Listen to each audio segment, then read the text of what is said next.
नमस्कार भैया बहनों। जैसा कि पार्ट 1 में आपने जाना था रसखान जी के जीवन के बारे में और उनके द्वारा लिखित जो सवैयाँ हमारे पार्ट में दी गई हैं, पहले सवैयों के बारे में और उनके बाकी के सारांश के बारे में हमने पढ़ा था। तो बच्चों, आज हम रसखान जी द्वारा लिखित सवैयाँ 2 के भावार्थ को जानेंगे। या लकुटी अरु कामरिया पर राज तिहु पुर को तजी दारो, आठों सिद्धि नवो निधि के सुख नंद की गाय चराई बिसारो। रसखान कबो इन आखिन सो, ब्रज के बान बाग तड़ाग निहारो, कोटिक एकल धोत के धाम करील के कुंजन ऊपर वारो। तो बच्चों, इस सवैये में आपको यहाँ पर कवि रसखान जी द्वारा ये बताया गया है कि भगवान श्री कृष्ण एवं उनसे जुड़ी हुई वस्तुओं के प्रति रसखान जी का बहुत ही गहरा लगाव देखने को मिलता है। वे कृष्ण की लाठी, लकुटी का मतलब होता है लाठी और कामरिया का मतलब होता है कंबल, वे कृष्ण की लाठी और कंबल के लिए तीनों लोगों का सुख भी छोड़ने के लिए तैयार हैं। अगर उन्हें नंद की गाय को चराने का मौका मिले तो इसके लिए वे 8 सिद्धियों और 9 निधियों के सुख को भी त्याग देने को तैयार हैं। जब से कवि रसखान जी ने ब्रज के वनों, बागीचों, तालाबों इत्यादि को देखा है, वे उनसे दूर रह ही नहीं पा रहे हैं। जब से कवि ने करील की झाड़ियों, कांटेदार झाड़ियों और वन को देखा है, वो उनके ऊपर करोड़ों सोने के महल भी न्यौछावर करने के लिए तैयार हैं। अर्थात इसमें कवि ये कहना चाह रहे हैं कि श्री कृष्ण के द्वारा जो भी चीज़ों का इस्तेमाल किया गया है, उन सभी चीज़ों को कितना भी कष्ट क्यों ना हो कवि को, वो उन सब चीज़ों को अपनाना चाह रहे हैं। अगली सवैया में हम ये जानते हैं कि इसमें कवि क्या कहना चाह रहे हैं। सबसे पहले सवैयों को पढ़ लेते हैं। मोर पखा सिर ऊपर राखियो, गुंज की माल गरे पहरोगी, ओढ़ी पितंबर ले लकुटी, बन गोधन ग्वारिन संग फिरोगी। भाव तो वही मेरो रसखानी, सो तेरे कहे सब स्वांग करोगी। या मुरली मुरलीधर की, अधरान धरी अधरा ना धरोगी।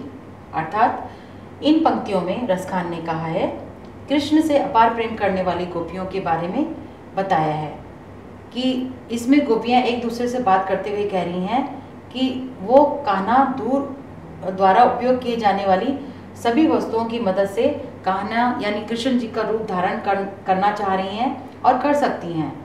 जैसे कि वो सिर पर मोर पंख का मुकुट पहनना चाहती हैं, गले में गुंज की माला पहनना चाहती हैं जो कि श्री कृष्ण पहना करते थे। ओढ़ी पीताम्बर ले लकुटी बन, तो यानी कि वो पीले वस्त्र जो श्री कृष्ण जी धारण करते थे, वो पीले वस्त्र भी गोपियां पहनना चाह रही हैं और लकुटी यानी लाठी हाथ में लेकर गायों को चराने के लिए वो जंगल में भी जाना चाहती है, जिस तरह से श्री कृष्ण जी जाते थे। तो इस पर जो है अपने उनके पास जो भी चीज़ें हैं उन सब का जो है वो इस्तेमाल करना चाहती हैं गोपियाँ, और इस तरह से कृष्ण का रूप जो है धारण करने में उनको बहुत ही सुख की अनुभूति महसूस होती है। रसखान जी द्वारा यहाँ पर बताया गया कि किस प्रकार गोपियाँ भी श्री कृष्ण के प्रति अपना लगाव रखती हैं। गोपी कह रही हैं कि कृष्ण हमारे मन को बहुत भाते हैं, इसलिए मैं तुम्हारे कहने पर ये सब कर लूँगी। एक गोपी दूसरी गोपी से कह रही है, मगर मुझे कृष्ण के होठों पर रखी हुई मुरली अपने होठों से लगाने के लिए मत बोलना, क्योंकि इसी मुरली की वजह से तो कृष्ण हमसे दूर हुए हैं। अब ऐसा नहीं है कि कृष्ण की मुरली से उनको कोई बैर है कि उसको इस्तेमाल नहीं करना चाहती। उनका ये कहना है कि अगर क्योंकि ये कृष्ण की जो बांसुरी है, जब भी श्री कृष्ण बांसुरी बजाते हैं तो वो सबको भूल जाते हैं और कृष्ण जो है बांसुरी बजाते हुए मंत्र मुग्ध होकर बांसुरी बजाने लगते हैं, और सभी गोपियाँ जो है कृष्ण की मधुर मुरली की धुन सुनकर जो है उनके पास दौड़ी चली आती हैं। इसलिए वो श्री कृष्ण की मुरली से दूर रहना चाह रही हैं, क्योंकि गोपियों को लगता है कि श्री कृष्ण मुरली से बहुत प्रेम करते हैं, गोपियों से नहीं करते हैं और उसे हमेशा अपने होठों पर लगाए रखते हैं। तभी तो वो मुरली से इतना प्रेम करते हैं, इसलिए वे मुरली को अपने लिए बैरी या सौतन की तरह उसको देखती हैं गोपियाँ। अगला आपका जो है जो ये अंतिम रसखान जी द्वारा लिखी गई सवैयाँ आपके पाठ में है, उसका एक बार पढ़ लेते हैं इसको।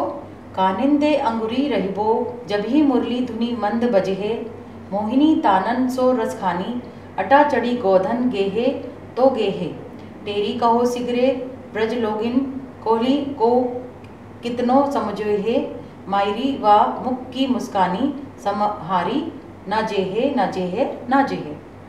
रसखान ने इन पंक्तियों में गोपियों के कृष्ण प्रेम का वर्णन भी किया है।